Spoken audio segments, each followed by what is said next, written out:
Hello my friends, hello people. On this video I will show you how to disable Hyper-V on Windows 11. Very easy method and you don't need anything. Okay, so the first thing you're going to do is go to the search bar on Windows 11 and search for command prompt. Okay, so we click here and we choose run as an administrator. Okay, we will choose yes. Okay, and here you need to type this code. Okay, I will leave this code on the description, also on the first comment. Okay, so this is the code.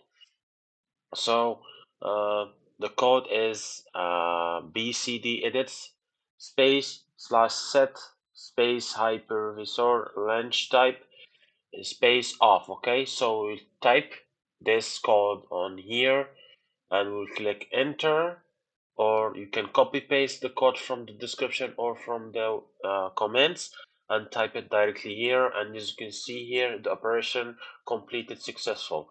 After that you need to restore your PC.